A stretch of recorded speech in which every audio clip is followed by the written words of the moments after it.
Hello, so welcome to our next episode of Worthian Voices, and it's great that we are able to be joined by Katie Phillips here today, who left Worth back in 2014. She was in St Anne's House, and for the last few years she's been studying music up in Leeds and has just finished up an internship with a music publisher. And so thank you for joining us this morning, Katie. No worries, thanks for having me. And you've been involved with some amazing things in the last few weeks and during this time of lockdown, and you've been involved with the release of something called the Great Realisation, this poem that's been released online, and you've had involvement with providing the music for that. And I believe the views now are something like over 30 million, which is absolutely amazing. Would you be able to just tell us about that experience and how it came about and the kind of impact that you've seen it have on people at this time? So it was kind of a mistake in a way, but it started from meeting Tom the poet through friends and family. Tom has always been into sort of poetry and filmmaking, and he asked me basically to send him some of my music because I graduated last year. So I sent him some of my music and he liked it, thankfully. And he then asked me to do the music for some of his poems. I did the music for one of them called Donald's Report, which went down quite well. And then obviously the Great Realisation came about, and we weren't expecting 30 million views or whatever, so it was very, very unexpected, pretty crazy, but it was great fun. I loved composing for it, and it was just such a lovely poem. I think it's what everyone sort of needed. I mean, the pandemic, don't get me wrong, is awful.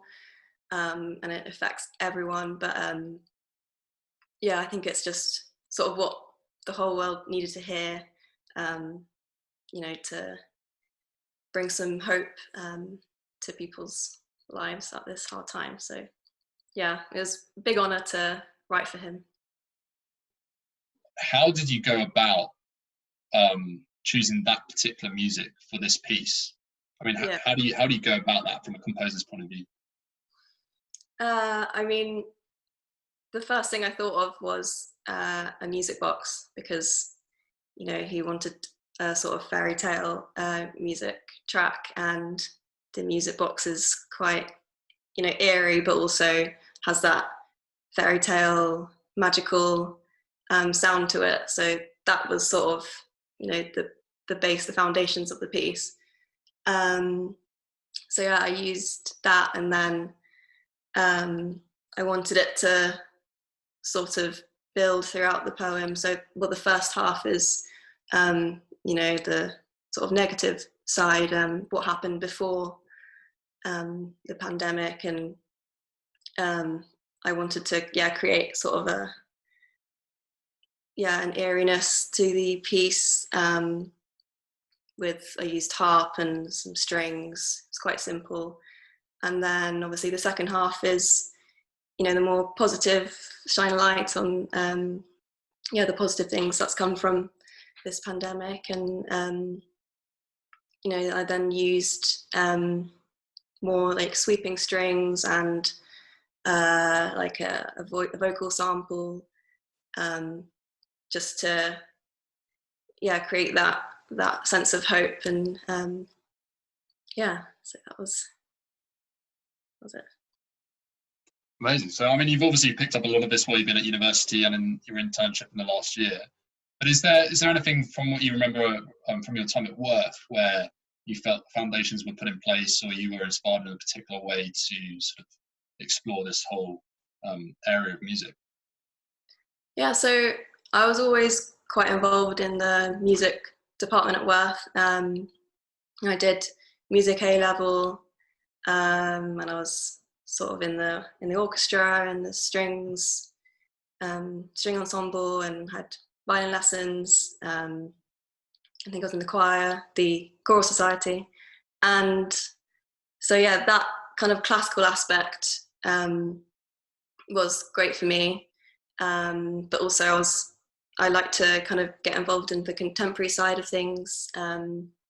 So, you know, Worth Unplugged and like Battle of the Bands, and just sort of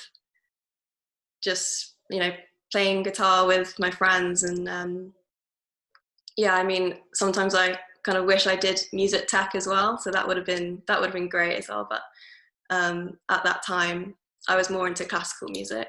But yeah, and then I decided I wanted to do music production at university.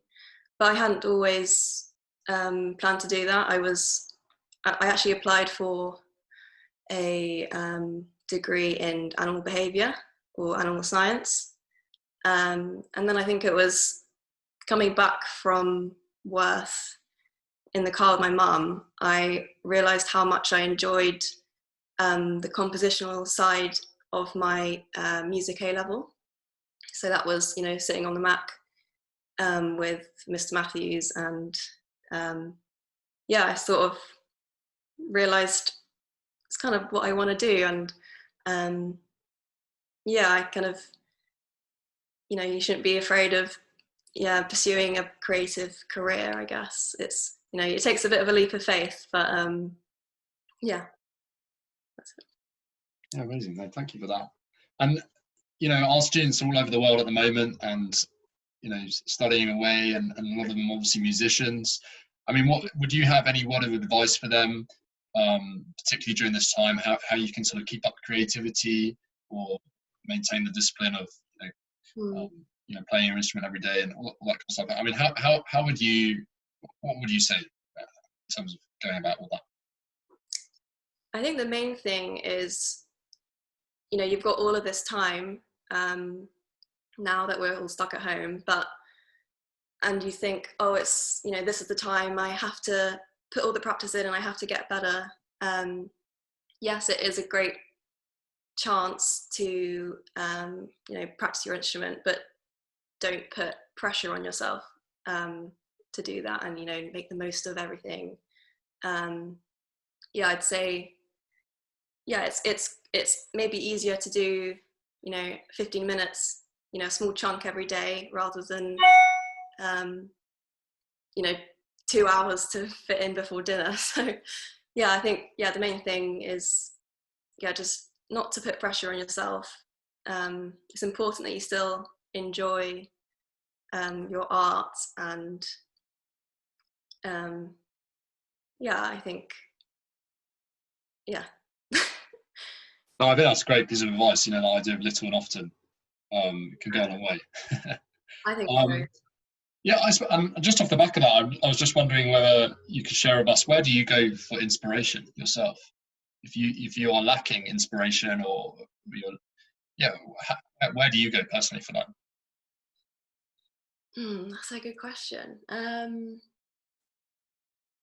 To be honest, if I'm struggling with an idea, I actually just take a step away from music as a whole, and, you know, there is such thing as like writer's block, I think. And yeah, I think just finding inspiration in, you know, different things, like I don't know, going on a walk. Because I think, yeah, that idea of stepping back and actually just breathing, you're absolutely right. That's where creativity often comes, when you're not trying. It's kind of feels a lot more natural. Yeah, I think you've got to try not to, you need to persevere. Like, I would say I persevere a lot with my work, but there comes a point where, yeah, you do need to take a breather, take a step back, and just let your brain sort of reset.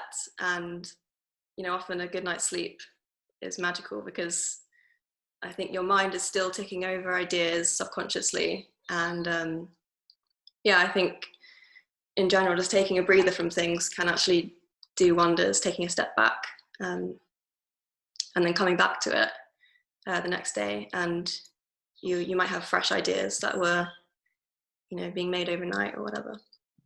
Oh, amazing. Well, thank you so much, Katie, for joining us this morning and just for all that you've shared. And I think you're involved with the next Oscar Wilde film coming out. Is that right? It's a short film that's about Oscar Wilde, and it's going around the festival circuit at the moment. Yeah.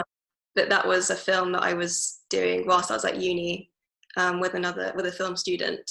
So yeah, I'm not sure when that will be out, but yeah, that was a great project to work on as well. Yeah, amazing. Well, all the best with that, and like I said, thank you for joining us this morning, and we wish you all the best during this time. Thank you very much. Thanks for having me.